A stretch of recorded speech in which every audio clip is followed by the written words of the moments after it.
Okay, hello and welcome to the Rebellious Noise Football Channel. We are here in World Cup mode, of course. It's an exciting time to be a football fan. I think the excitement is starting to rise for all of us. I got some special guests on the panel today, and what we're going to do is predict the entire tournament with a little bit of a debate in between as well. So check out this video, and we'll be back in just a second.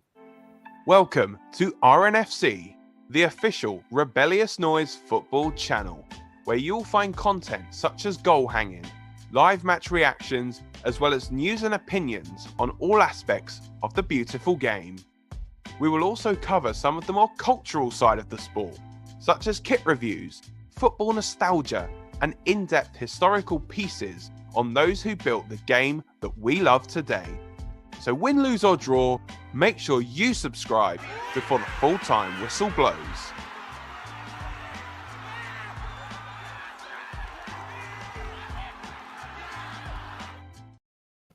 Okay, so as we said, we're here to talk about the World Cup in 2022. Guys, it's been a long time coming. Not just your standard 4 years, but a few extra months as well. Of course, I'm Scott. I'm joined over here by, we've got Michelle. That side, there we go. And we've got Leveson down there. How are you guys doing? Yeah, I'm good, thanks. How are you all? Great, yeah. All good. Are you sure? Are we in the mood for the World Cup, guys? About the World Cup, yeah. Are we excited? I mean, I wasn't. I know a lot of people just, I mean, you can go on about this. It could be a podcast in itself in, you know, the time of year and where it is and all that stuff.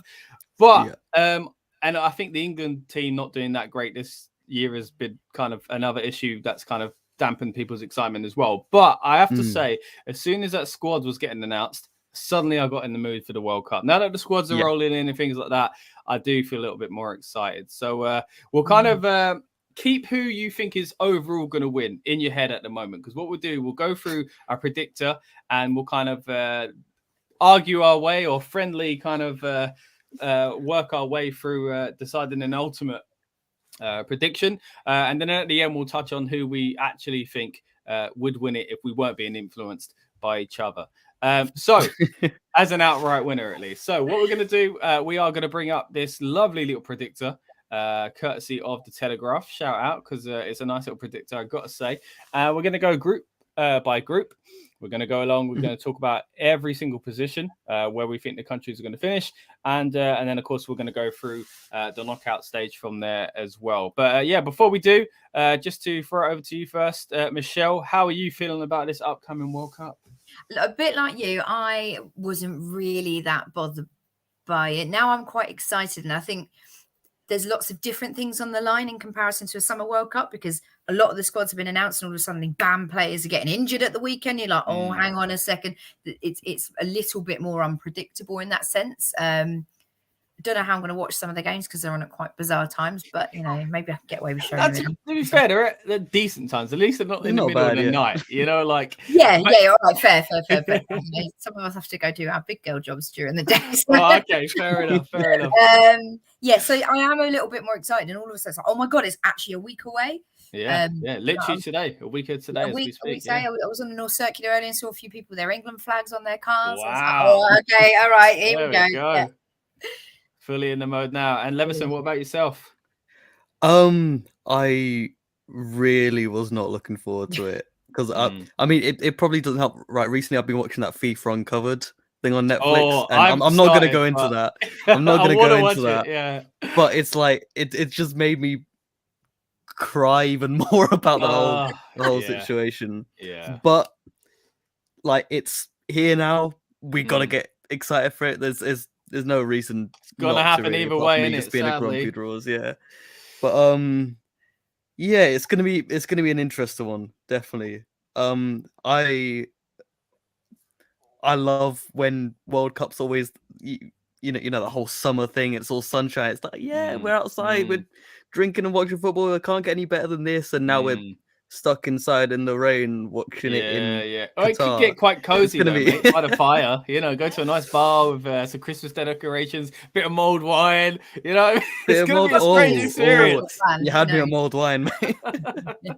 It is gonna be a weird one, of course. I've said I did the a video a few days ago that people might have seen on this channel as well, where basically was reacting to the squad announcement as well. And a lot of opinions on there, so please go check that out if you do get some time as well. But basically on there, I was pretty much saying that,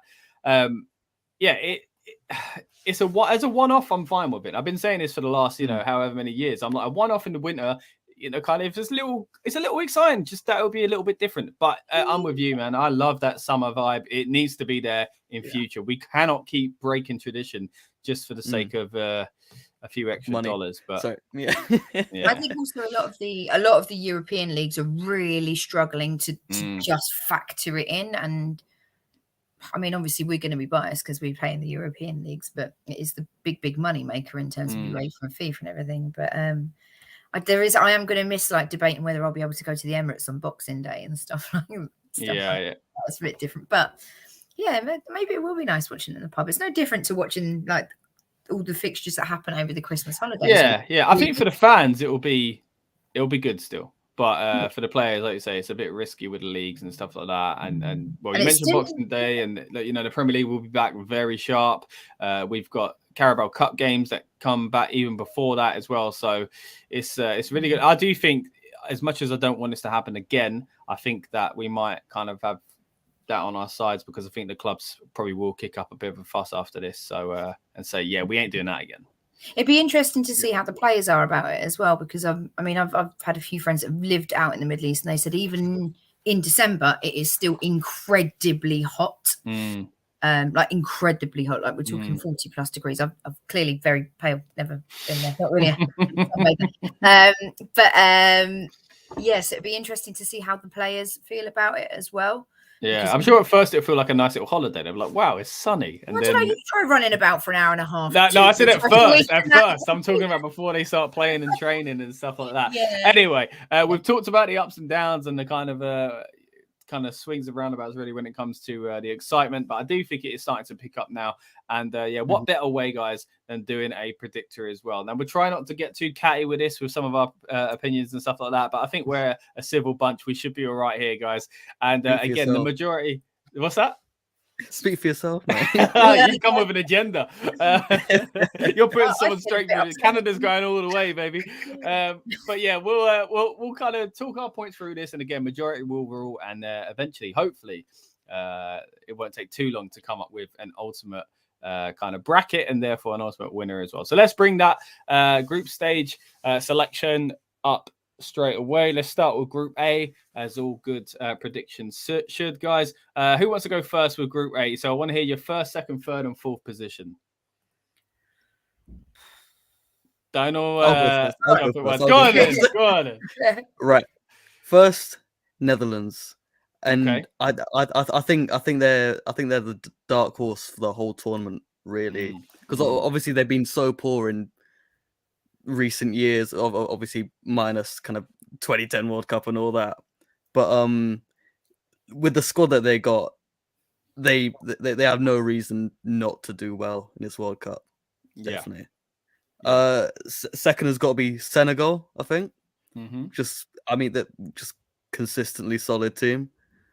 The bottom two are a bit difficult because, I mean, Qatar aren't exactly known for their footballing prowess, are they? But then you got a few solid players in Ecuador as well. So it could go either way for those, but I'd have to say Qatar bottom of the group, to be honest. All right, so it's Netherlands, Senegal, Ecuador, and Qatar for Leveson. So Michelle, do you want to go up next? Yeah, and I would have it in exactly the same order. I was going to say, this one feels somewhat straightforward, right? Yeah, I mean, again, the Dutch, I actually really like the Dutch, and they're like the world chronic underachievers, aren't they? They never quite get over the line in terms of a trophy. But I think, that they could be dark horses. They generally could go quite far down the process. Ecuador haven't released their squad yet, have they? I think they're the only one in Group A who haven't. Okay.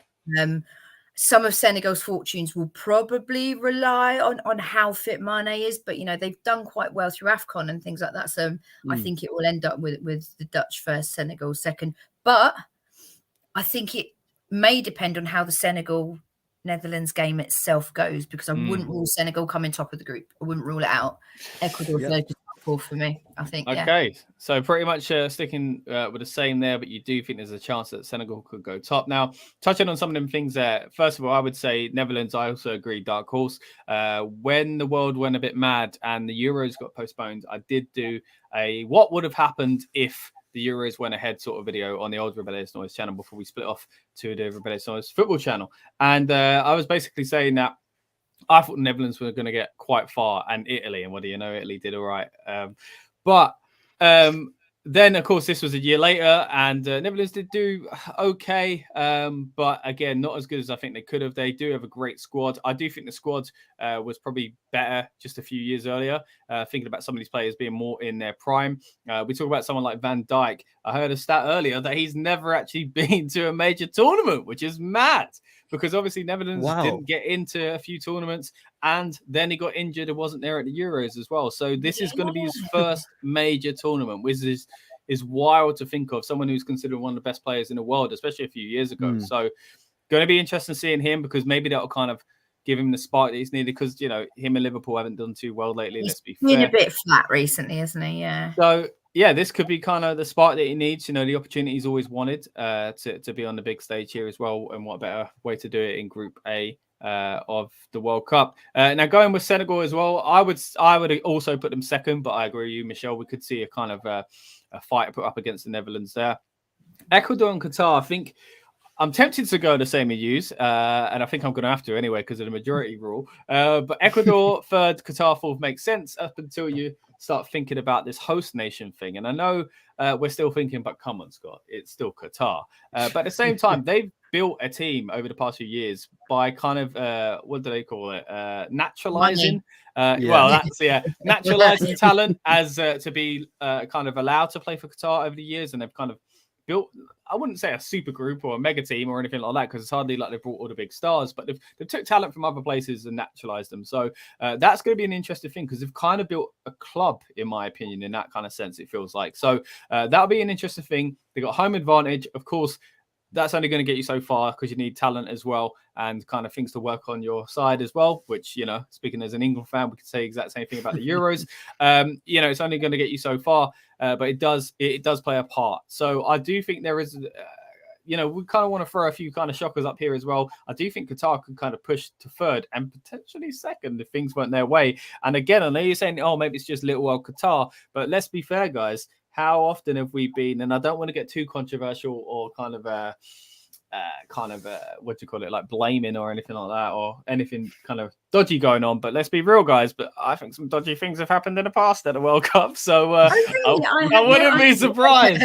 I wouldn't be surprised. What a way to, yeah, exactly that. But hey, I'm gonna go with you guys, and I think we'll go in the exact order that you have said. So let's go Netherlands first, Senegal second, Ecuador, and then sadly Qatar are going to be kicked out of the World Cup, sadly for them, as soon as things get going in their own country. So let's move on, though, to Group B. Of course, we've got Netherlands and Senegal going through there, and we'll see how that affects the bracket in just a bit.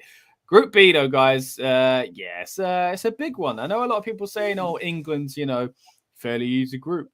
But I don't know, man. Like, I don't know. Again, I don't think Wales are as good as they were. And I think USA are possibly a little trickier than people expect. So, because they've got great players, maybe not a great team, but they've got great individuals. So if they can work together for a bit, it'll be interesting. So let's start with you, Michelle. I think, and in theory and on paper, England will top the group. It wouldn't look great if they didn't. But my worry with England, I think they're going to do what they did with Scotland in the Euros, and I think they're going to underestimate USA and Wales. I'll say it outright. I think Iran are coming bottom. I think England will be top, but I can't decide between USA and Wales for second and third. I think Wales might just do it because they've got some players like Gareth Bale, who has that big tournament experience and does really step up under that level of pressure. And they've got like Empadu and a few others, haven't they? And like Dan James is playing for them, and he's finding form at the moment for Fulham. But then, yeah, USA got Pulisic and a couple of other quite good quality players. But for me, I think England are going to top it. If they don't, something's gone very, very wrong there, unless they do it strategically to come second because they want a better half of the draw. But I think it should be England top, and I would probably go Wales second, USA third, Iran fourth, but it could go either way with the USA and Wales. Like you said, I agree. I don't think the Welsh team are where they were a few years ago. And but they do have that big game experience in there, definitely. Yeah, definitely. Yeah, there you go. This is really summarised quite quickly. Levison, what about you? Thing is, right, so I'd love to say England top of the group. I'd love to. I'd love nothing more. But with the recent form that England have been having, I just can't see it happening. And obviously there is the whole boost that comes with being at a major tournament, and maybe we can play that to our advantage, which we did to a certain extent at the Euros. But I can see the States coming first, to be honest. Wow. Okay. Yeah. Ooh, I don't want them to. Don't get me wrong. I don't want them to. But I think it'll be America first, then England second, unless Madison's playing every game. Yeah, that's what I will say. Right. Yeah. Well, So how are things looking for Madison? So if you're unaware, Levison here is a Leicester fan. Of course, he went off injured. Let's quickly touch. Of course, we're going to spend a bit more time in England, guys. How's it looking? Because it was a bit of a worry when I saw that go up on Twitter. I didn't actually see it. So Rogers had said that it's all fine, and he just took him off as a precaution. And, what a nice man. Yeah. Well, no, but I was obviously watching that match through an illegal stream on TV because it was a 3 o'clock kickoff. But, say that when we're live. Arrest me. No, you flew across the Atlantic Ocean, watched it in the States, and flew back? Is what you mean? Right? Oh yeah, yeah. Obviously. But I mean, you can see Madders on the bench just talking and chatting. He didn't look distraught or anything. So okay, I think it was. I'm fingers crossed, praying that it's we all are good, because he's got so much to offer the England squad. It's that whole breath of fresh air, and he's never really been given a chance on the international stage, especially for the past 3 years. How much game time do you think he's going to get, though? Because with all due respect, when Southgate first started, it felt like everyone's place was up for grabs, but now it feels like he has his favourites. Like I do not understand how Harry Maguire has been selected, and it's not because I think he looks like a fridge. It's because he is out of form and he can't even break into the first team for his own team. And it worries me that I feel, unfortunately, I think Maddison deserves to be there. I really do. Yeah, but I feel like he was selected because his stats are the best, and I think Southgate knew he was going to absolutely get it if he didn't put him on the team sheet. Pressure in it. It's like Grealish for the Euros. He's always going to prefer Grealish over or Foden in that position over Maddison. That's the truth of it. I mean, I don't think it's the best choice, but it's what he's going to do because he's predictable like that. Yeah. But I obviously I'm biased, but I also think Harvey Barnes should have been put off contention for the England squad, because I mean he's been on fire this season and last season and the season before. He's been one of our proper standout players, and again I think just like Madders, he's only played once for England, which is nuts. Yeah, considering kind of the quality of the play. It's just the whole association with Leicester. I think it doesn't help him, does it? I'm looking at the England squad in front of me, and like, there are some names on this team sheet where I'm like, if you're really going on form, you should not be in this squad. I think you need to find a mix. I mean, Grealish for one. He's been rubbish. Woeful. He's been rubbish. To be honest, he's been rubbish. Maguire's been rubbish. Trent's been rubbish. Come on, guys, say how you really feel. Don't hold back. But they have, and like I mean, I'm looking at it now. Like Eric Dyer looks like he might be injured. Bukayo Saka is struggling a little bit with his fitness. He deserves to be there. Harry Kane, Conte said he had to put him out of training the other day because he's so knackered.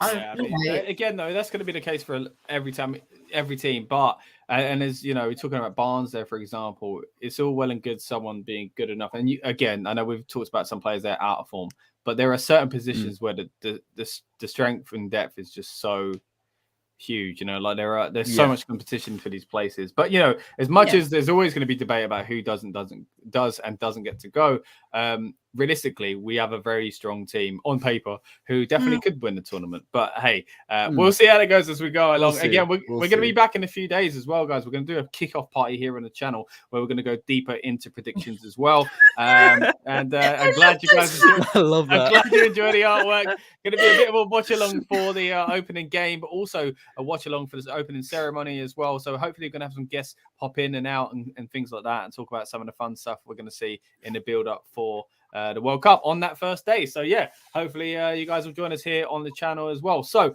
let's get back into the predictions for now though. You're saying USA top, so, say Leveson.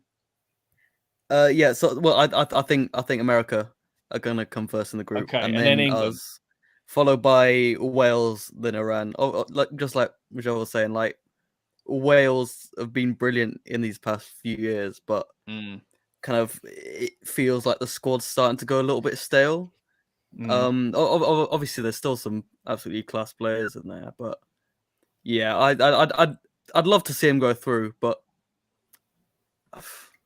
doubtful, very doubtful. I mean, surely this is going to be the last dance for Gareth Bale, and he's he's a big game player. Just think about the times where he was out of form at Madrid, and then they brought him in the Champions League final and he wins it. It's that sort of thing. Like he is. Even as an ex-Spurs player, I've got to say, as an Arsenal fan, he's an incredible player. It's no doubt. But well, they've named Aaron Ramsey in the squad as well, haven't they? And this is likely to be his last. Yeah. But it's like I think as well. Bale's gone to the MLS, so he's playing around surely some of these players in the USA squad as well. The ones that aren't in the Premier League and in Europe. So surely I'd imagine it's made up of a fair few MLS players as well. So that's a bit of scope and fear there. Luton, so sorry, USA keeper's currently playing at Luton. Oh well, okay. Well, we've got one of their keepers though, so one of their keepers. Get in. But yeah, he's been playing there to get his fitness up. His form's come back. I don't know if you saw it. It's on incredible goal the other day in the MLS Cup. And then again, he's been playing with people that might be familiar to him come this group as well. So that could play an effect there. For me, it is a toss-up between the USA and Wales, but whether it's second or third. And then if I do think about England possibly not performing that well, the only country I can see top in the group, weirdly enough, is USA. So how can I say it's between USA and Wales if I don't see Wales top in the group? So that means my answer probably should be England, USA, Wales, Iran, which I think is now majority. Thankfully, we're not going to be putting the USA in top like Leveson thinks. But again, maybe that works against us as England fans, because maybe that's going to give us a bad draw going through as well. But let's see how we do first of all. Anyway, we go England, USA, bye-bye Wales, bye-bye Iran. Not much talk there about Iran, but hey, I think it's understandable. That's a very non-committal sound from Leveson there. Right, yeah. Let's move on to Group C. Now, this one's an interesting one. Argentina, Saudi Arabia, Mexico, and Poland. Now, I'm really excited about seeing this group. This feels like a typical World Cup group where you can sit there, maybe you're not even at the pub or anything like that, but like, well, usually if it was the summer, you might be at someone's like birthday barbecue or something like that, and the games are on in the background and people checking the scores. This sums up the World Saudi Cup Arabia beat Poland. Let's go. No, but the matchups you can get, like a Battle of Mexico, the Argentina, Titans. of course, but also a Saudi Arabia versus Mexico, or like Saudi Arabia maybe going 1-0 up against Argentina at half time. Those kind of things happen in these groups. So that's what I mean by that. You've got different kind of levels. I think the clear thing for me is Argentina, Mexico, Poland, Saudi Arabia, right? Clear. But again, there's not a lot in the jumps between these teams, I would say. And I always enjoy watching Mexico at the World Cup. I think it's the round of 16. They never actually get past, but maybe they do in our predictor here as well. But surely, we're talking last dance, guys. Lionel Messi, surely this is it. And I've seen a lot of people start putting Argentina all the way to the final. So it'll be interesting to see if they get that far for us. But for me, it is as on paper, Argentina, Mexico, Poland, Saudi Arabia. And again, although I see the gap between the teams not being that far, well, I think top and bottom, Argentina, Saudi Arabia, there's a massive gap. But in between each one as they go along, not as big. And therefore, there's room for upsets. But I'm still going to go with the on paper thing here of the audio that I've said. So let's knock it round to Michelle for this one. I think Argentina come top of the group. There was a really interesting thing. There's an EA Sports simulator that has correctly predicted the last 4 major tournament winners, and it has predicted Argentina as the World Cup winners. Wow. Okay. Research there. Appreciate that. But also with Argentina, they did really well in the South American Cup, didn't they? And I think the rest of the team want to do it for Messi. Actually, I think just like that, like that, winning that one as well. For me, Argentina top.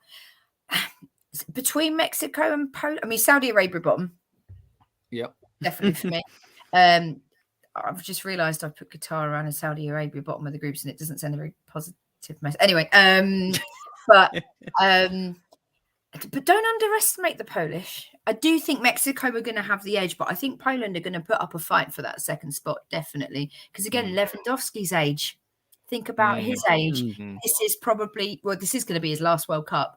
Probably his last big tournament, so he's going to want to give it that little bit extra as well. So, most of the major players for Poland are kind of nearing their mid to late 30s, aren't they? You got Szczesny and Kamil Glik, and they remind me of Croatia. You know, Croatia, Wales, Poland, and I think you could argue Belgium as well are the ends of that cycle. You know, so it's a shame because they're all quite enjoyable teams. It's a little bit where the Italian squad kind of are now as well, aren't they? Like hence them not making it. I think Mexico goes second, but only just. I think Poland will really, really push them. So I think for me, Argentina, Mexico, Poland, Saudi Arabia. Cool. Same as me then. So Leveson, what about you? Argentina got to be top. Again, it's another dark horse for the whole tournament, I think.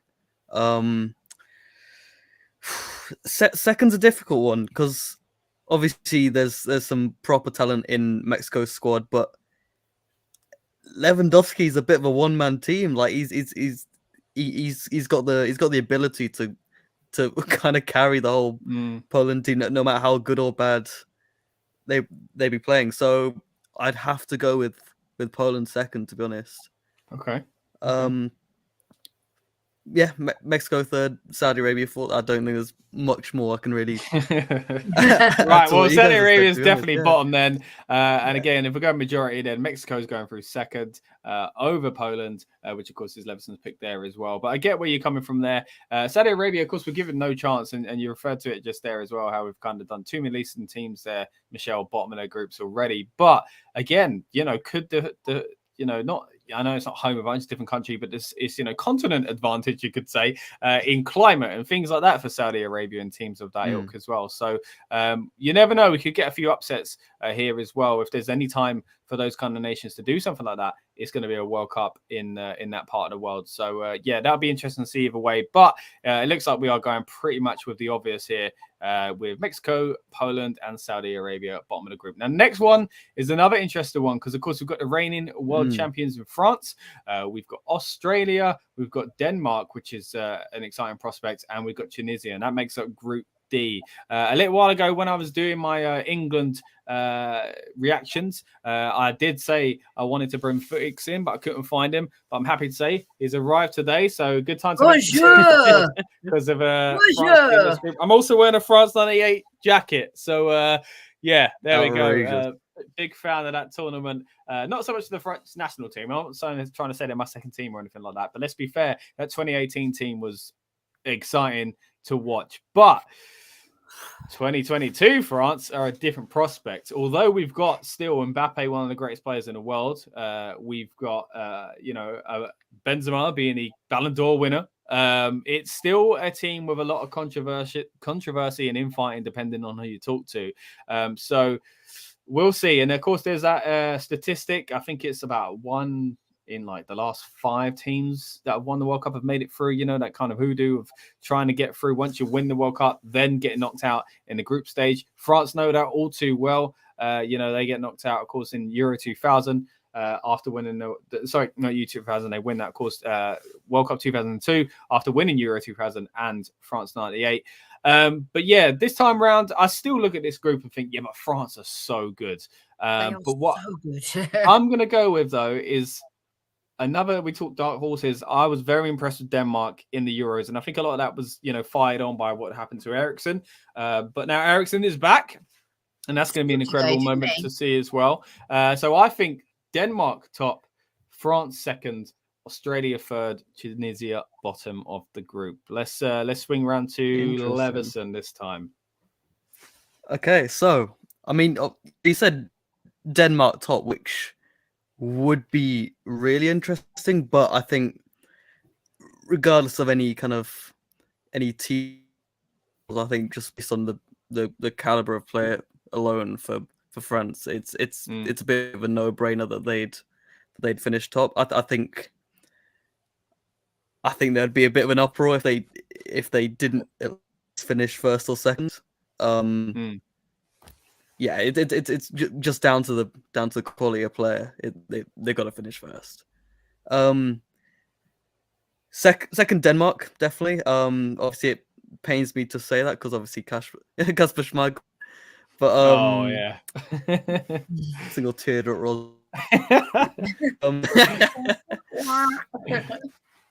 But play the world's smallest violin for me. Yeah, yeah. I think Denmark are really great squad, and they showed that in the Euros. I think they performed really well as a team, and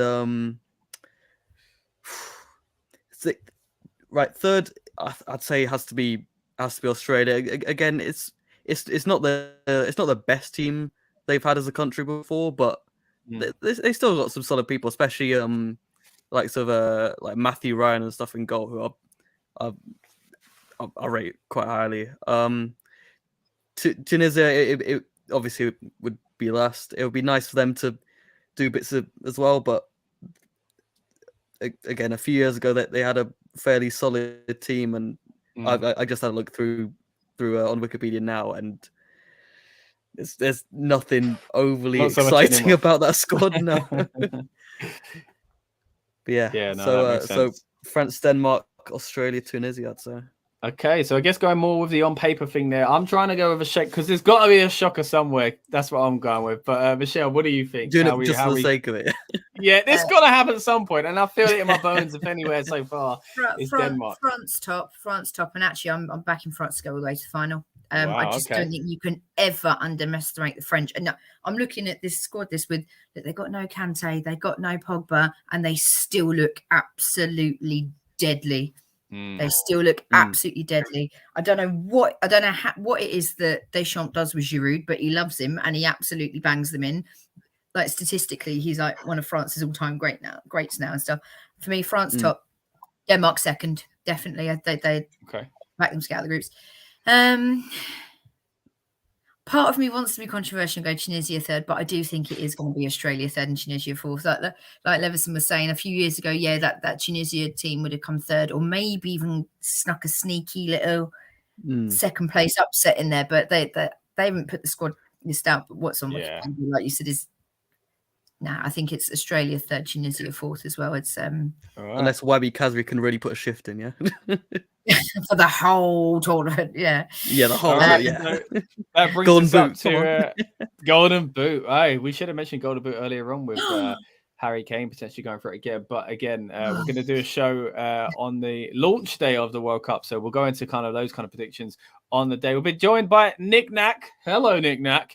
Thanks for joining us, and anyone watching on the demand or live, we appreciate you joining us. Drop your comments, let us know what you think is going to happen at the World Cup. But yeah, we've just wrapped up a Group D, not T. We're going to move down to Group E. Big World Cup, right? Okay, right. So we've got Spain, Costa Rica, Germany, and Japan. All right, I'm going to throw to Leveson first on this one.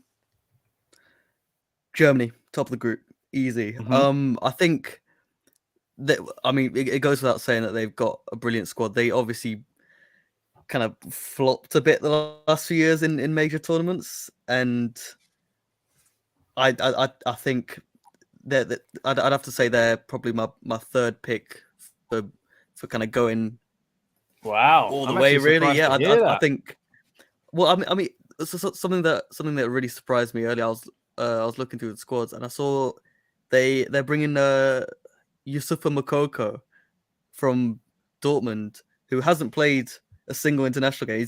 If you remember, he's a 17, 18-year-old who was banging them in for fun in the German youth leagues. I think he scored like 40, 50 goals a season or something stupid like that.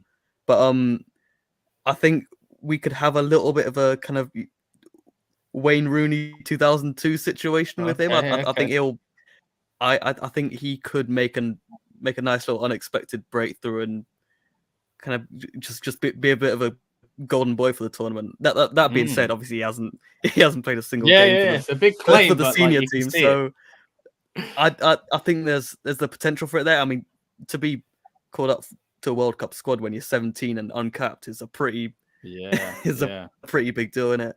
But so Germany top of the group for me. Okay. See, my instinct says Spain for second, but again, like we said for a few of the other teams so far, like I've looked at the squad and there's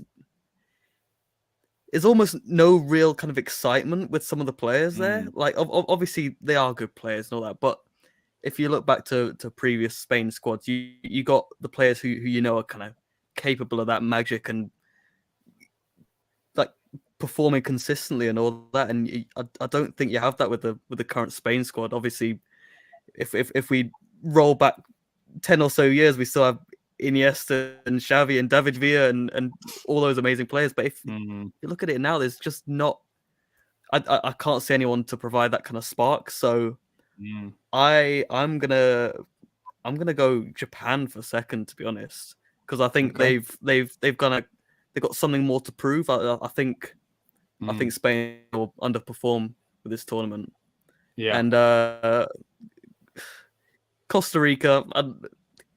I mean, I always love rooting for kind of the smaller nations for World Cups and stuff, but I can't see them finishing any better than fourth, maybe third. Or push.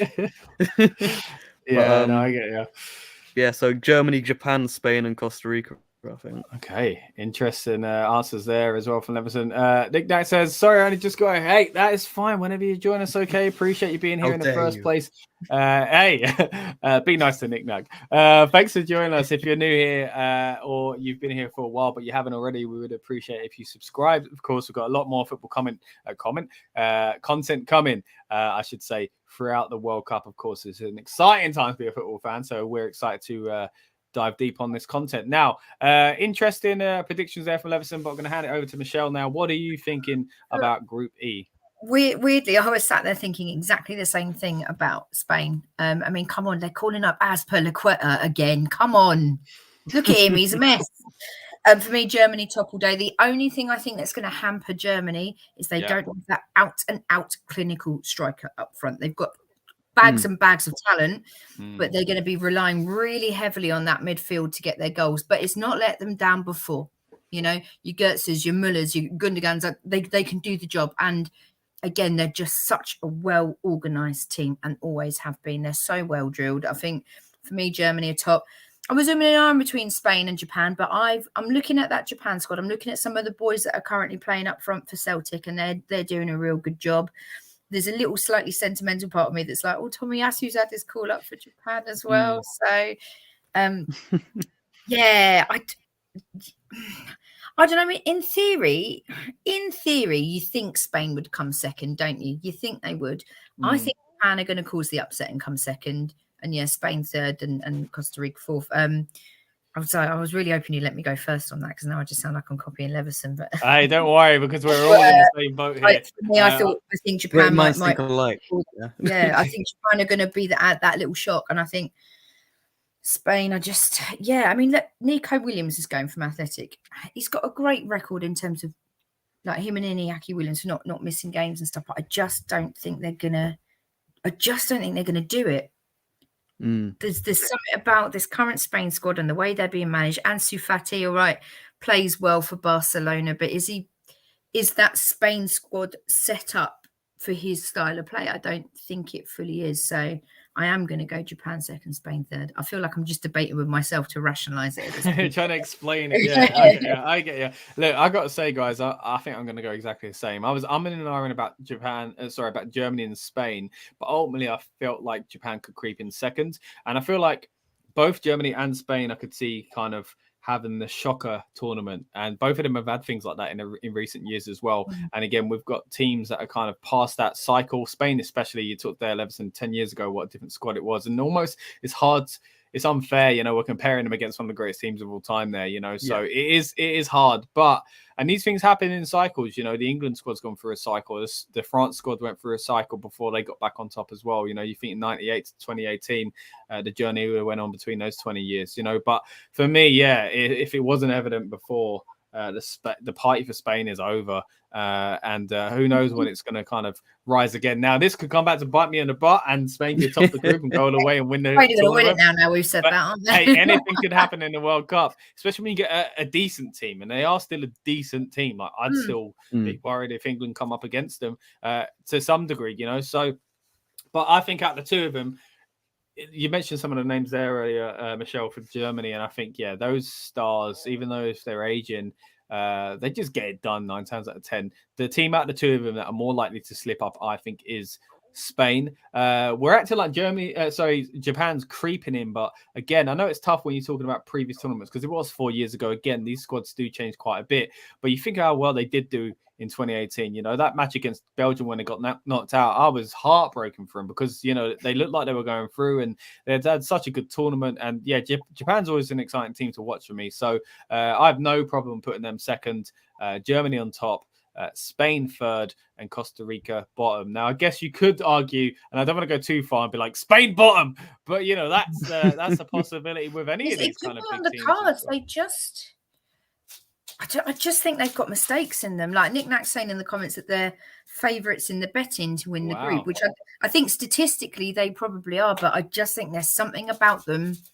They're not gelling like the Spain of old that won all those trophies and stuff. And it does feel like the golden era has gone a little bit. Is this the rebuild? Is this the start of the rebuild? It could be like for them. So, it'd be interesting to see. But it looks like we're pretty much all in agreement. We're going Germany top, Japan next. I guess we'll go Spain after that, and then we'll go Costa Rica. Even I say Costa Rica.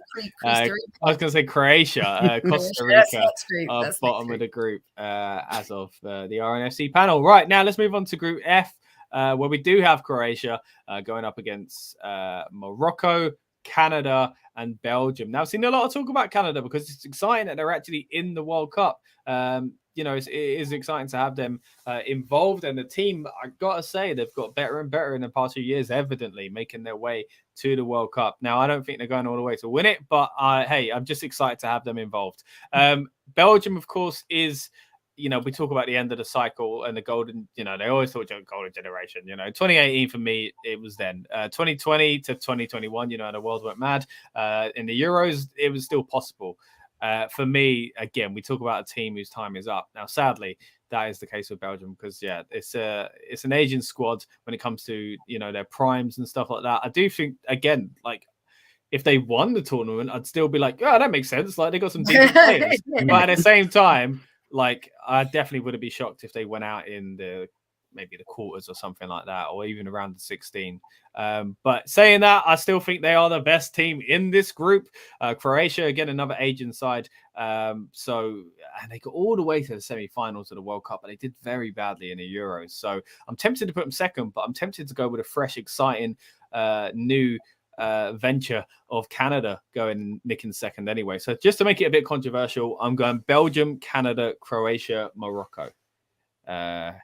Let's go with Leverkusen again. Right. Okay. So obviously, I'm a little bit biased at liking Belgium because there's like 3 Leicester players in that squad. But I think Belgium will top the group, but I don't think they'll get kind of much further. They'll get I don't think they'll get far in the competition. Obviously, like you said, down to the whole squad getting older and all that. And as great as someone like Lukaku is internationally, I think he's been showing in his kind of club side of things that he's not all that anymore. And considering he's kind of their primary actual striker. Like if you look at the squad, most of the people classed as forwards are all kind of wingers and all that. I wouldn't want to put Eden Hazard in a number 9 position. You know what I mean? But I think they'll top the group regardless. Still a fantastic squad, and probably the last kind of major chance for a hurrah they could have, really. I'd love for Canada to come second. I think they've earned it. I think they've shown that they're worthy of being in this tournament, and kind of they've got the most to prove. But it's tricky weighing them or Croatia up for the second spot, because obviously Croatia still do have a great team. They got like the Kramaric up front, and I mean just the fact that Modric is still going, and he's 37 now, and he's going to this. It's madness, and the fact that he's still one of the best players in the world, and all that. I don't think they've got as much depth as they want for the entire squad. Like off the top of my head, I can't think who would even be in goal for them. No, genuinely. Let's have a look. Let's see if they released their team. Livakovic apparently plays for Dynamo Zagreb. Like, I'm gonna be honest. I don't think they're at the full strength, which means that Canada could potentially pull an upset. Obviously, that's not discounting Morocco at all, because Morocco do have some fantastic players. Obviously, Ashraf Hakimi, and I'm trying to think who else. There are some great players for them. So I think it's a bit of an unfair group for Canada, because realistically, I think probably Belgium and Morocco will be the top 2. And I think had they been in a slightly easier group, I think either Canada or Morocco could have a decent chance of getting through, because they are solid squads which will be underestimated by the bigger teams. But I think if looking realistically at it, I think Belgium, Croatia, Canada, Morocco. Touching on Morocco players, of course we've got Hakim Ziyech as well, and just trying to look up now. I was like, is he in the squad? Because I guess Chelsea ain't been doing much, have they?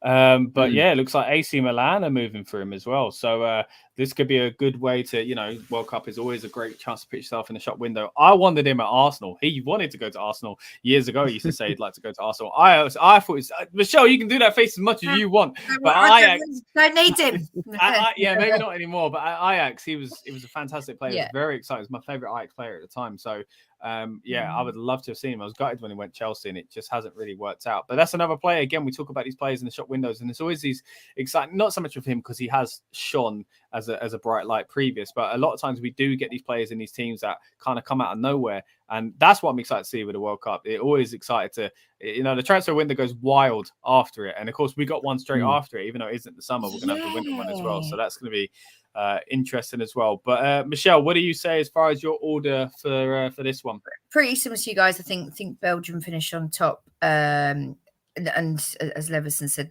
this is their last dance. This is their last hurrah. If they can't get it on this tournament, I think they're pretty much done. I mean, they've got a couple of younger players. Like Tielemans isn't too old, and Axel Witzel's not too old, but actually Tielemans is only like 24, I think. Yeah, and Kevin De Bruyne is younger than everyone thinks. It's just he's been on the scene for so long. But like Nick Knack saying in the comments about Vertonghen and Alderweireld, and they are a bit older, and so I do think this coming. We've talked about a few of the squads coming to the end of their golden era. I think Belgium top the group.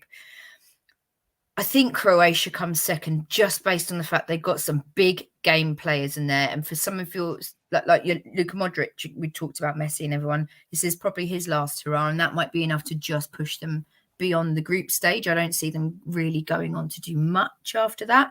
But Croatia in some tournaments have been dark horses. So I'm going Belgium, Croatia. I think Morocco come up with Canada. All right.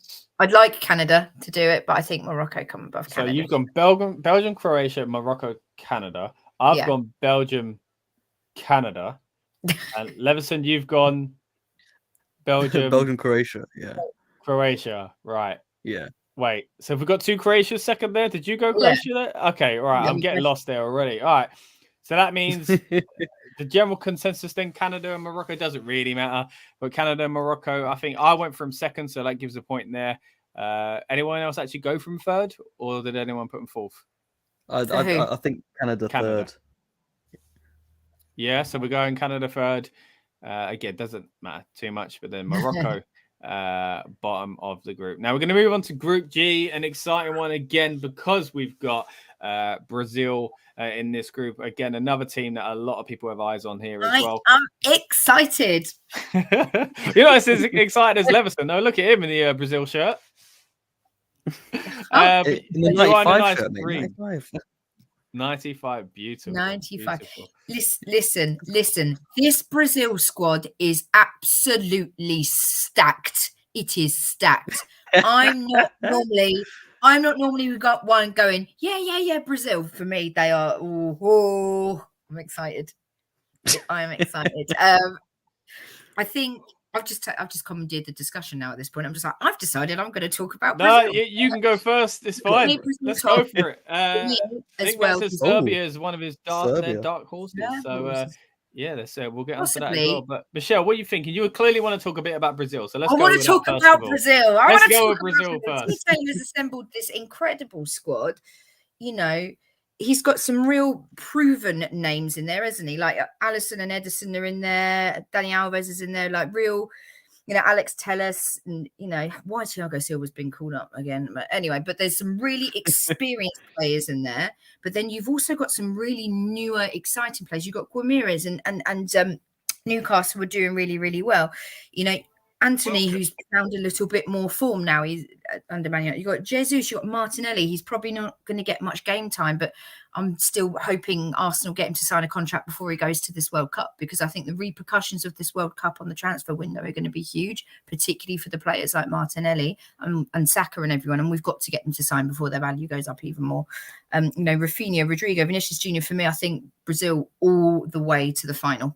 All the way to the final. I said it. Yeah. Okay, I've done a double voice. I've said it. Brazil all the way to the final. We're getting on that. Danny, Don Draper, thanks for joining us. Easy now. It's Danny, yeah. Audio. There we go. What's going on audio here? Okay. Hope your audio gets sorted out, Danny. Give us your predictions. What do you think is going on? Everyone that's watching live and on demand, let us know what you think is going to happen at the World Danny will Cup. be excited as well because he's a Man City supporter, so he'll be happy that Ederson's. Okay, right. Inler's not going to play. So Brazil, for me, I think the Swiss come second. I think people really underestimate the Swiss. I think they're playing really well. They've got my main man GX34 captaining them. I think that they're generally pretty solid when it comes to tournament football, and they've been getting better and better and better. So for me, I think Brazil will go top, Switzerland go second. Is that Cameroon we got there? Yeah, Cameroon, yeah. I think Serbia third and Cameroon fourth, but just because I think the Serbs are tough. What they maybe don't have in technical talent, they have in just sheer resilience and toughness on the field. Yeah, as we say, Nick says there, Serbia dark horses. I don't know how far they would get. I do think this is, of course, Brazil kind of run away with it, I think, for all of us, surely. But the next three, it is kind of a free-for-all. I could definitely see a potential second place for each of them. I think more so I would lean towards Switzerland because, as you touched on there, Michelle, I think tournament football are very good. I know it's strange coming from Arsenal fans praising Granit Xhaka, but we've got... No, it's not strange. I've been the top of this for 5 years. I've defended... Most Arsenal fans usually wouldn't praise him this much, but my goodness, he's been a real kind of, big figure behind our success this year so far. So, I would say for me, Switzerland second. And I'll go, seeing as Nick likes him, I'll say Serbia third, Cameroon fourth. Shall I go? Right. Shall I go? Yeah, go on. Right. Brazil, top of the group, easy. Yeah. No contest. It's not even even worth me talking now. about. I shouldn't even waste my breath talking. Serbia, second. That's okay. Because I think while they might not have the best kind of defense in that. Obviously, they're known for being a tough team, and obviously they're very physical. That's the way they play. But up front, they're ruthless. Because I mean, just looking at the squad here, they're three of their listed forwards: Mitrovic, Luka Jovic, and Vlahovic, and all three of them are proven goal scorers, especially internationally. I mean, Mitrovic has 50 and 76, and Vlahovic has 8 and 16. It's not those numbers aren't anything to be sneered at. So I think they could potentially do something in this tournament. I don't think they'll go super far, but they'll definitely prove a point. Switzerland and Cameroon. I think Switzerland have a good squad, kind of technically, but I don't think they're capable of pulling any kind of real surprises. And Cameroon, again, historically have had some great players, but literally off the top, does that who's the goalkeeper? Onana. He plays for Cameroon, doesn't he? Yeah, he's been named in the squad. He's at Inter at the moment, isn't he? Yeah, so he's. I think he's probably going to be, if they don't finish bottom of the group, he's going to be the reason why they don't. But I think another former Ajax to Arsenal possibility that didn't end up happening. But yeah, I was a big fan of him as well. But yeah, is he the one that wasn't? He's brilliant. That was suspended. He had some sort of. Yeah, he was banned for a bit. But he was banned for a bit. I thought you glossed over that. Banned for a bit. Nothing. Okay, so you think they could be finishing bottom because of him?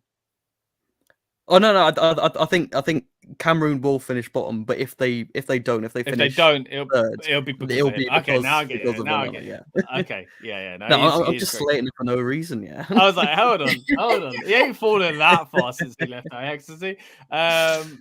Okay, well, that's interesting. Of course, we're going to have to go Brazil top of the group there. And there's all the comments seem to be saying as well, second and could be kind of a mixture between the three of them. We've touched on it ourselves as well. And a roll of dice here, says Danny, between Serbia and Switzerland as well. But we're going to have to commit, guys. What did everyone say for second? Let's just have a little recap. I think I went Switzerland. I went Switzerland. Oh, Serbia. Levison. Sorry, mate. It looks like it's going to have to be Switzerland for us. I'll see how it is. I'll see how it is.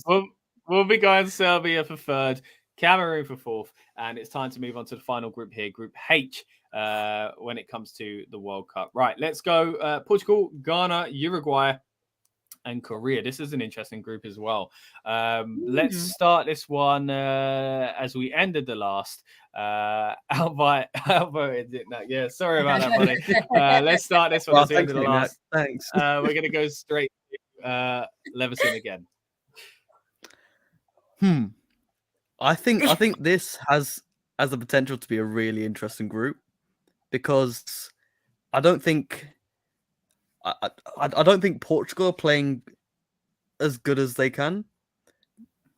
Ghana have an interesting team.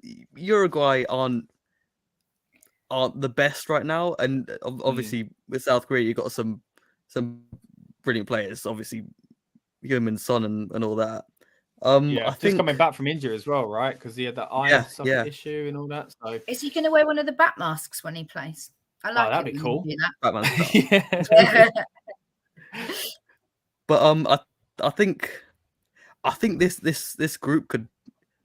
I think it's really unpredictable, to be honest. I think if you go on kind of on paper, on face value, I think Portugal would come top. But I'm not so sure, to be honest. I think I don't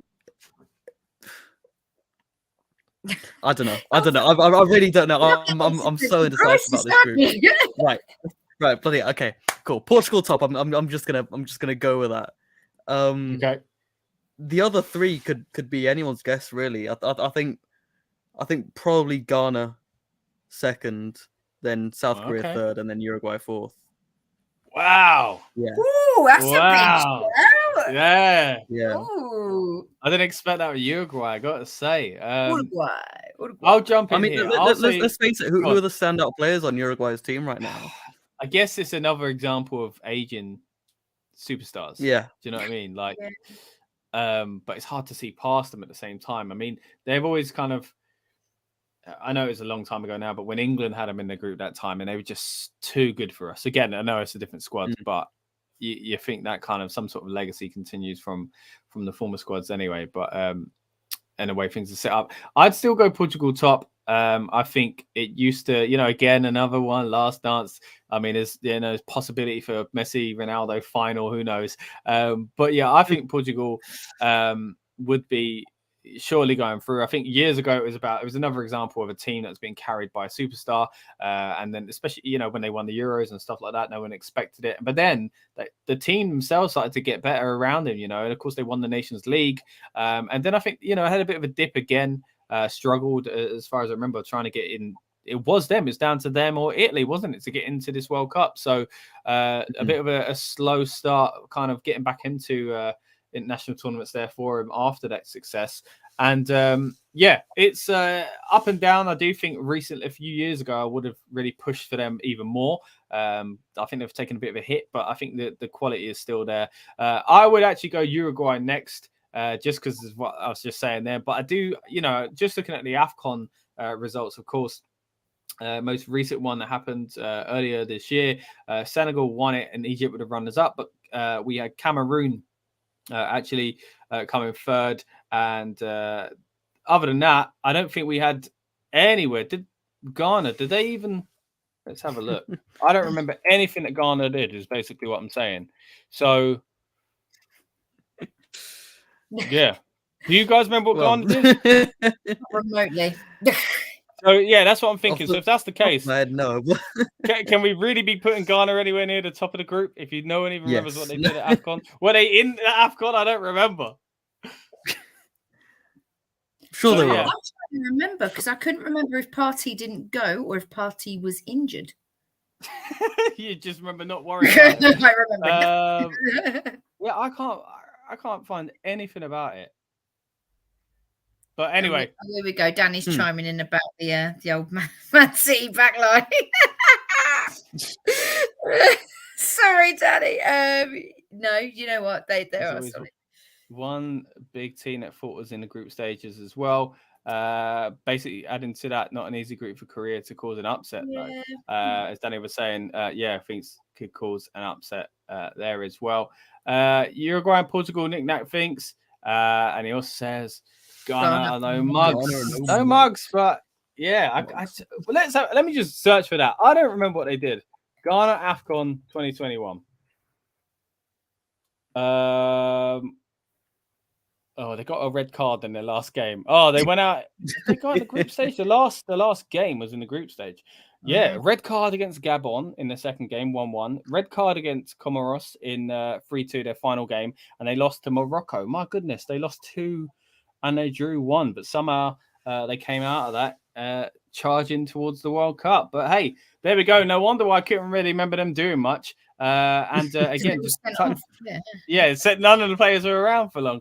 But as I said earlier on, the ones that did, there's no Egypt in this. We've talked about Senegal already and about Cameroon, but no kind of no spark for Ghana. Yeah. So right, let's. With that in mind, I'm going to go Ghana bottom of the group then. So Portugal, Uruguay, Korea, Ghana. Right. Okay. Who's left? Michelle, was it you? Yes, me. I'm going to go Portugal top because logic says on paper they will. Also, you've got to bear in mind with both Pepe and Ronaldo's ages. Again, a little bit like some of the others, like your Messi's and everyone last year. Pepe in the squad? Pepe, of course he's in the squad. Oh my God, how old is he? He's about 80 now, isn't he? He'll be in the squad like until he's in a coffin, I think. Portugal top. I'm looking at Uruguay and again thinking this may be Suarez's last big tournament as well. But I don't know. I don't know what it is. And there's no rhyme nor reason or logic behind it. I think Korea might come second in this group. Hey, that's all we need. Doesn't matter about rhyme or reason. It's about just exciting predictions. Excitement. I think for me, Portugal first, Korea second, Uruguay. I don't know why I say like I can speak Spanish or something. Uruguay third, Ghana fourth, I think. Right. So our secondary picks then. Mine was Uruguay. Yours, Michelle, was Korea, and yours, Everson, was second. Ghana. It wasn't Ghana, was it? Oh my god! Right, we're gonna have to move into who our thirds then. Our thirds were mine was Korea. Mine was Uruguay. Uruguay, and yours was Korea. Korea. Yeah. So it looks like it's either got to be Uruguay or Korea going second. Who actually said Korea second? Me. Right. So I think that's quite a lot for Korea then. So let's go. Oh, no, but two of us said Uruguay. No, we didn't. We all said different. Right. It's going to have to be Korea next. Uruguay, Ghana. There we go. But Ghana ain't going through either way, it seems. No. Right. Guys, get ready. It's the round of really 16. Selfish. I don't want Ghana to go through because I want Party to come back without any injuries. I want to win the Premier League now, okay? I'm thinking long game here. There we go. Korea, says Danny. Right, we got Korea through. Don't you worry, Danny. Right, here we go. Match 49. The Netherlands versus the USA, guys. Right, who wants to go first with this one? Of course, we've kind of touched on the teams in depth already. At this point, we're going to start flying through, except where certain matchups kind of really pique our interest as far as, how someone could nullify someone else or something like that. But generally speaking, this should be a much faster process, but we appreciate everyone that's joining us anyway. Again, we're live on Duran. Drop your comments. Let us know what you think is going to happen at this World Cup. And again, please subscribe. But who wants to go first on this one, guys? Me. Netherlands, USA. Go on. Netherlands. Okay. Quite. Anything to back it up? All right. No. Netherlands, like you say, Netherlands too. Look, I think the USA would do well to get this far, but yeah, against a team like Netherlands, who I think a lot of us think is a possible dark horse for the tournament, surely, yeah, it's got to be Netherlands. We all good with that? Yep. All right, let's move on to Argentina versus Denmark. Oh, this is a tough one, but at the same time, I just think, I kind of wish they weren't meeting at this point. Because Argentina, like, there's only one. I do think it's going to be Argentina, but I think if the draw was kind to Denmark, they could get to maybe at least the quarters. I think Argentina, but I think it will be a very, very difficult game for Argentina. I think Denmark will do really well to shut them down, and I think they'll be very, very organised about the way they do it. But I think Argentina just do it, but they're not going to thump them like 4-0 or anything. It's going to be a real scrappy 1-0 type job. 1-0 at the end sort of thing, maybe. Yeah. All right, let's move on to match 51 and 52. We've got England versus Senegal. There we go. I knew that AFCON kind of knowledge would come back somewhere. Senegal, the champions of Africa. England, nearly the champions of Europe, but not quite. And could that be... what was behind that? Could that be the issue here going forward for England as well? But I've got to say, if we drew Senegal in the round of 16, I'd be very confident about England going through. So I'm going to go with England here. And what about you guys? Oh, go on, Michelle. Speak your truth. I don't know. I think Senegal might do it. Oh, don't even say that. No. Wait, look, we've actually got a fairly kind draw, I think. And if we're already doubting England at Senegal, then God, we ain't got much hope, have we? No offense to Senegal African champions, as I say, but still, come on. I don't know. England, but only just. That could go. What kind of scoreline are we looking at then? Do you know what I think?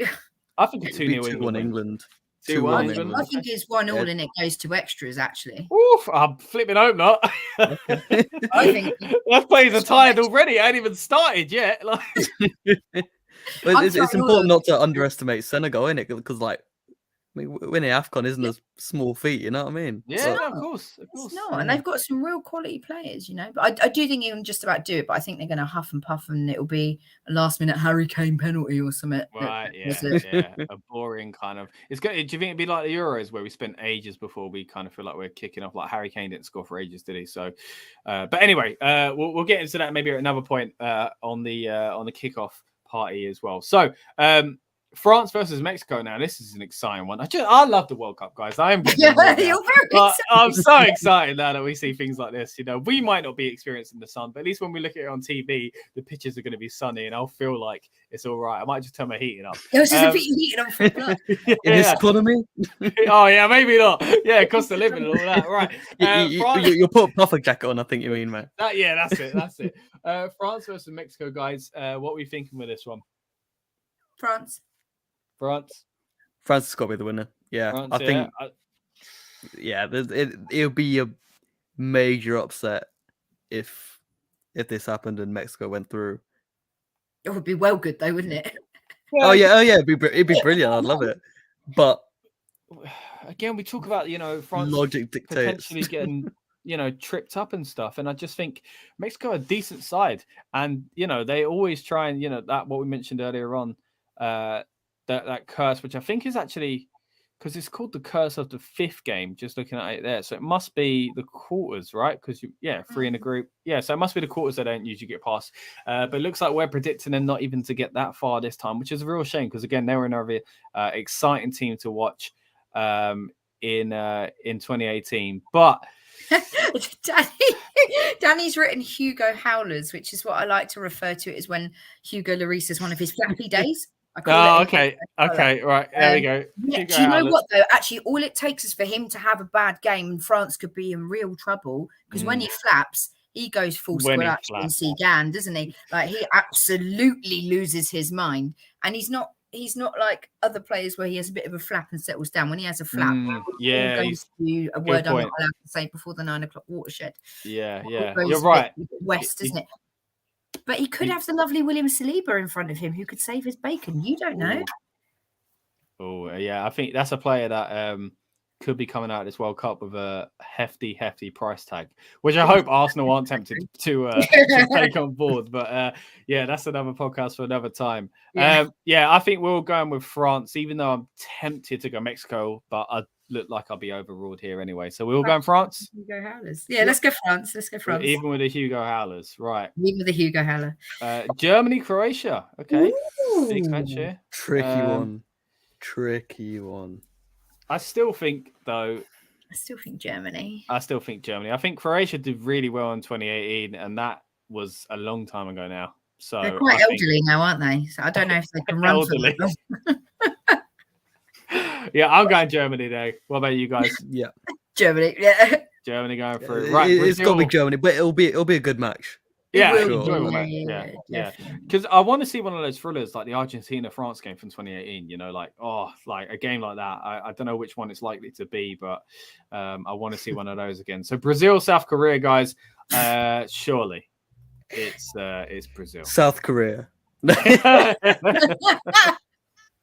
You never know. Like it could happen. It's got to be.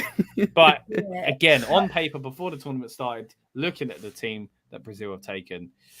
It's outrageous. It is outrageous. Oh, Belgium, Japan. What were we talking about earlier? Well, for this one, I'm saying Japan then because they should have won in 2018. Justice. I'm going on Japan's side for this one. I'm letting my heart take over, guys. I think our brain stopped working quite some time ago. I think.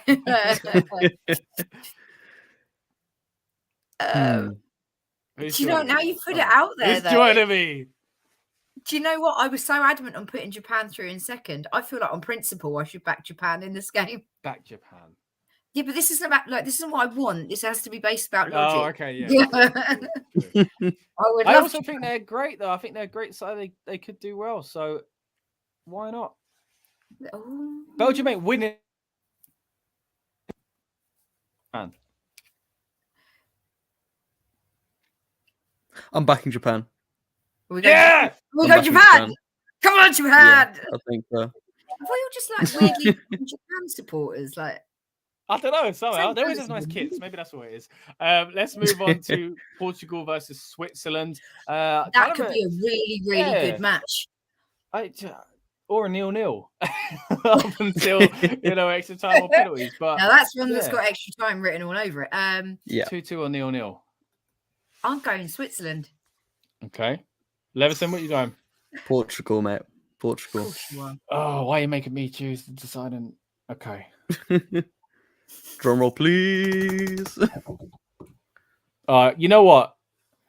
There's going to be that point where Ronaldo pushes them through, but then it doesn't quite fully get them there. And I think this is the match where Ronaldo pushes them through, and it will come back to kind of. So the next one will be the obligatory one where he like cries at the end and all that. Yeah, exactly. Full circle moment. I love watching him cry. The earlier in the tournament, the better. Right. It just reminded me of him. To be fair, he was crying because he had the injury, but in the final of the Euros. But that moth that landed on him, remember that? The size of that moth. Anyway, moth chats on a Sunday night. Let's move on to the quarterfinals here. We've got my goodness. Now that should be. Look at both of them. I haven't even seen the other side of the bracket. Jesus. My goodness. This is tough. Right, Netherlands versus Argentina. Who's got the guts to go first on this one, guys? Because it ain't me, basically. My instinct would say Argentina, because I think Netherlands have a great squad, and I think I think if this was to happen, then they'd really put their all into it. But I think just going on how poor they've been, even with a great squad over the last few years, I can see Argentina winning quite comfortably, to be honest. See, I don't think they'll go down without a fight. I think Argentina I'm thinking 3-2. I'm thinking 3-2. This might be the big scoring one. I think we're in extras for this one. Yep. You think? See, I mentioned earlier on, second team. I usually, over the years, I've had Holland as my second team. I do quite enjoy him. And as much as I have that soft spot for him, I do think it's probably more likely to be Argentina if they match up at this very moment. So, yeah, I'm going to go Argentina as well. Looks like Virgil van Dijk won't be going too far into the tournament. Makes it to the quarters on his major competition, international competition debut even. But, yeah, it's... but this is where I think we are getting interested with, like, we mentioned there with Ronaldo, but the team kind of just giving it their all to get to that next stage. And maybe that means it takes them out of them by the time they meet someone else who maybe even aren't as good as them or would beat them, they'd be able to beat earlier in the competition. Maybe when you put so much through, getting through one round, you're kind of affected by the next. So I think this is one where Argentina are going to give their all and get through. So basically, I'm keeping that in mind for whoever they get in the semis. But Argentina for me. Michelle, you going Argentina as well? Yeah. All right, a nice comfortable win. I think Argentina have got a slightly more ruthless streak in them that the Dutch are missing. Yeah. I think they want it more. All right, so let's move on to match 58. We've got Germany versus Brazil. I mean, just look at the stars. 7-1. Look at the stars. What, in the opposite? Somebody's crying. Yeah. Oh my goodness. You know what?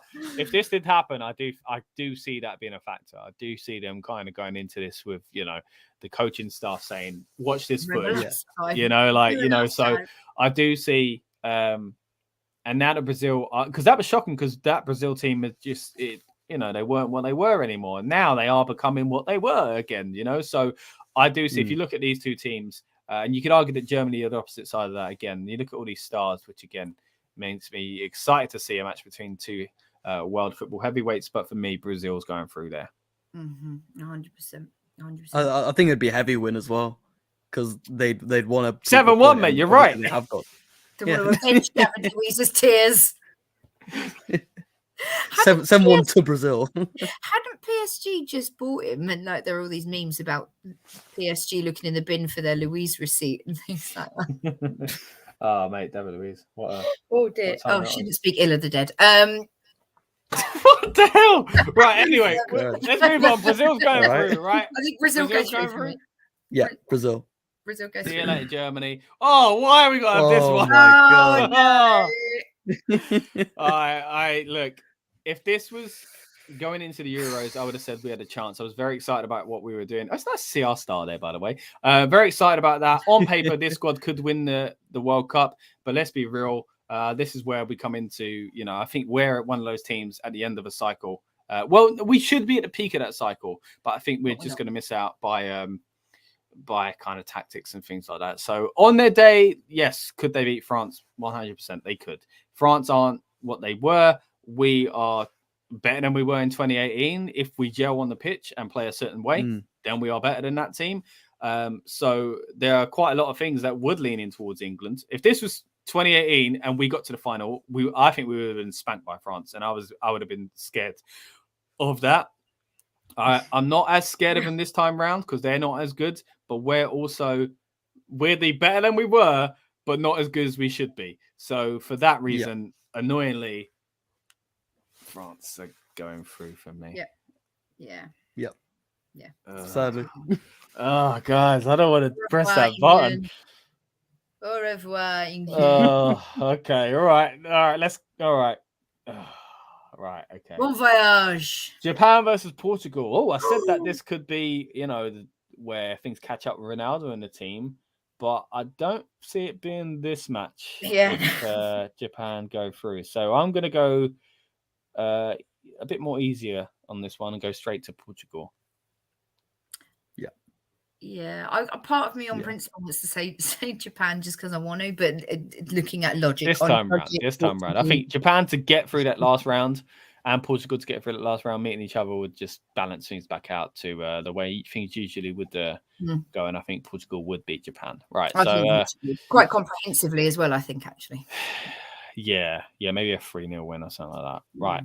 Semifinals, guys. Oh my god. Ooh, okay, what? Oh my goodness. Wow. Right. So let's break it down. I like this, guys. We picked some big matches here. Argentina versus Brazil, of course, the South American giants, rivals there as well. So much riding on it. On the opposite side, we've got France versus Portugal, of course, a rematch of Euro 2016 final as well, and two teams that have been quite successful in recent years as far as international football goes. So heavy hitters, of course, but we're going to start with match 61. I don't want to. This one's really tough. It's gonna have to be Brazil. There's, it's gonna have to be.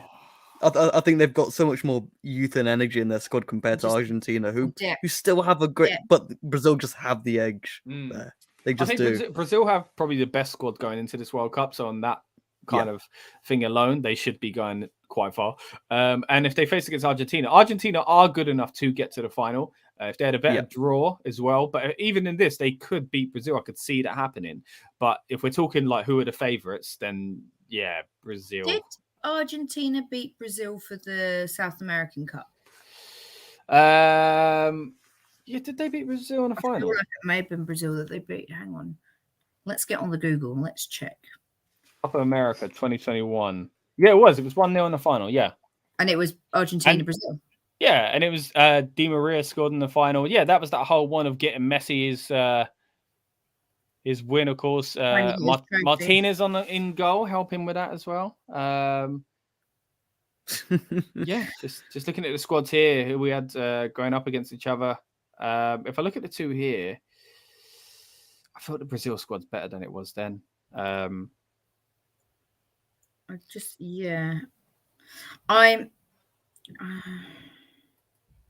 going Brazil. I think Brazil. I think it's Brazil.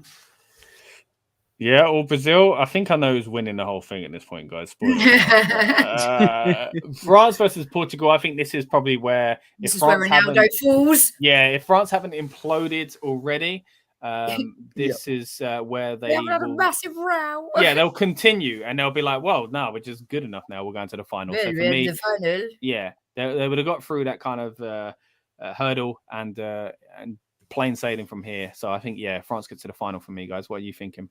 Yeah, agree. Yeah, same. Yeah, also you've got to bear in mind, as much as it's a loss for them on the pitch, Pogba plays very well at international level. I suspect he is probably behind some of the unrest within the France squad. Oh, naughty. So it's interesting because these are such high stakes matches and incredibly impressive teams that I think if we were doing this having watched the tournament, we'd have a lot more to say about these matches, and there'd be a lot more of an argument or a clear cut maybe where we go, but Argentina just seen the other day sort of thing. But just starting from an outside point, just with nothing going on so far, I think it's got to be a kind of quick conversation where at the moment you'd say Brazil and France are the ones going through. So let's move on though, guys, to the final. Of course, we can see it there quite clearly. We've got Brazil versus France. Actually, let's do a third place playoff. I'm going to say Argentina. Yeah, I think. Oh, that'd be cool though. Argentina versus Portugal in the third place playoff. Oh, that'd be a really, really good game. Messi, Ronaldo. I mean, there's a possibility that could be that as the final, but still, Argentina go third for me. You guys agree? Yeah, I would agree with that. All right, move it back to the final then. Brazil versus France, a rematch from 1998. Maybe there'll be a conspiracy behind the Brazilian striker once again, but either way, I still see this squad being so strong. Two very, very strong squads. Again, we've been downplaying some of France here and caused a few injuries and people missing out, but there's still an incredible side, an incredible amount of talent in that team. But I still feel like the excitement is on the side at this point would be for Brazil. I think Brazil would have just kind of steamed their way to the final and just be untouchable. So I'm saying Brazil winning the World Cup at this point. I think Brazil as well. And I think there are a couple of young unknown entities at an international level in the Brazil squad that could take some people by surprise. There's no big shocks in the French squad. They're all fairly seasoned pros. Everyone knows how they play and stuff. Like, what was his name? Who was saying the other day? Oh, I can't remember. One of the old Brazilian players. Like, who's Gabriel Martinelli? Why is he getting a call up? But actually, that could really play to Brazil's advantage, deploying him as a sub against teams that don't know very much about him and how quick he is. While also having the experience of your Thiago Silvas and your Dani Alves and everyone. Whereas France, they're really good, but you know what you're getting with them. I think Brazil have got that little element of surprise, and for me, it's why Brazil do it, I think. I think Ghana are going to win. Of course. No, it's got to be Brazil. It's got to be Brazil. Yeah, great squad, interesting squad as well. Yeah. I think something that's going to make this really interesting, like you were saying, Scott, it really depends. I think we'd be calling this differently if we'd had a little bit of a break at the end of the Premier League and seen some friendlies. But literally, the final games across Europe are wrapping up now within the next half an hour, and everyone's getting on a plane to Qatar. And this time next week, we will be deep into the first game. And because they're not getting that break between the end of season and going to international training camp, things can change very quickly in terms of injuries and fitness. All it takes is Neymar to pick up a knock in Brazil's training this week because he's a little bit tired. All it takes is Giroud to break his skull or something. And, it's going to really... That's extreme. Well, apparently he's not very intelligent, is he? It's another story for another time. But there's so many unknown entities going into this World Cup because of the timing of it. So what we see in these 26-man squads that have been named versus what actually goes out the night before the first game could be very, very different for every team. Yeah, like you say, there's a lot of unknowns about, again, things like fitness and form and tiredness. Like people just kind of been fatigued and stuff like that from what's going on in their kind of club sides and stuff like that. So like this might be one of the hardest ones to predict just because there are so many factors and elements at play here, So, but it seems like for us at least, we think Brazil as a collective, there we go, your winner, Brazil, as a collective unit here on the Rebellious Noise Football Channel, think Brazil are winning it. Now, it'd be interesting to go all the way back, guys. And I asked you earlier on, who do you think is going to win it straight away without going into a possible kind of knockout stage and brackets and things like that? Who would you have said is going to win the World Cup? Let's start with you, Leveson. I would have said probably Argentina, I think. Okay. Just because I think I just think so. So if it was Brazil-Argentina in the final, you think you might be leaning towards Argentina? No. I think because of the way the kind of tournament planned out as we did it here, I think even if it was them two in the final, I'd say Brazil. Okay. But I think just without even kind of thinking too deeply about it, I'd have to go with. You could see Argentina, I think. Yeah. Cool. Michelle, who would you have gone with before the bracket? Brazil, followed by France. Actually, ironically, okay. I thought they were going to be the top two. Brazil. And I don't normally go for the South American teams, but I think they've got it this year. Yeah, for me, I would have gone all South American as well, either Argentina or Brazil. Not quite sure who. I think probably I'd say Brazil over Argentina, but again, I wouldn't be surprised if it was Argentina. I wouldn't be surprised if the final we just predicted is the final. I wouldn't be surprised if it is Brazil-Argentina. I wouldn't be surprised. Well, I guess I would be surprised if Portugal, because I don't think Portugal really should be getting that deep. But I think, judging by the way, I've seen a few people do brackets, and Portugal just end up matching up against people that against teams that I think will kind of be favourable for them. So and then kind of kick into that gear when they need to, and then possibly stumble at the last hurdle sort of thing. But yeah, either way, I do think it's going to be outside of the competition at the moment, Brazil or Argentina. Again, our collective prediction here was, of course, Brazil. And yeah, we thank everyone that's been sending in their comments throughout the stream. Everyone that watches live and on demand, we really do appreciate it here on the Rebellious Noise Football Channel. Coming up next on Sunday, as it kicks off, of course, we've just been doing a predictions debate, but we'll be going deeper into predictions again with some kind of last-minute predictions and the kickoff party. I'm glad you guys love this graphic. We've got the kickoff party. I'm glad you like it. We've got a kickoff party. You make it? Of course, I made it. We're going to be talking things like predictions for Golden Boot. Kind of Golden Gloves. We'll talk about kind of maybe some of the interesting first kind of rounds of matches as well. And of course, we're going to try and use it as a bit of a watch along for the opening game, because again, it's not the most exciting, thrilling fixture to start with, Qatar versus Ecuador, but I think we can make it a bit fun if we hang out on the stream. That's got 4-3 written all over it, mate. Yeah, we'll see. Hopefully, that'd be great. That'd be great for the stream. But also, we're going to be again reacting to whatever the kind of preposterous opening ceremony will be as well, because my God, I've completely forgotten about the opening ceremony. What are you going to do? It's going to be a madness, isn't it? Exactly. So if you want to see our reactions to that, come and join us here. And again, if you're brand new to the channel, thanks for joining us. Please subscribe. If you've been here a few times before but you haven't pressed that lovely red button yet, we'd appreciate it if you did do so. Speaking of appreciation, I have a lot of appreciation for my guest today. Of course, thank you very much to Michelle for coming back here on the channel, and a brand new addition to the channel in Leveson. Hope you guys have enjoyed yourselves. It's been a lot of fun, and it's looking like it's not coming home. Not quite this time. But, guys, wouldn't it be fun? But anyway, thank you guys for coming on the stream. Anything guys want to say before we get out of here? Thank you, mate. Oh, you're welcome. Oh, that's good. Oh, thanks, guys. This is a nice little love fest to end on. And with that note, it's coming home. Okay, maybe not really. Welcome to RNFC, the official Rebellious Noise Football Channel, where you'll find content such as goal hanging, live match reactions, as well as news and opinions on all aspects of the beautiful game. We will also cover some of the more cultural side of the sport, such as kit reviews, football nostalgia, and in-depth historical pieces on those who built the game that we love today. So win, lose or draw, make sure you subscribe before the full-time whistle blows.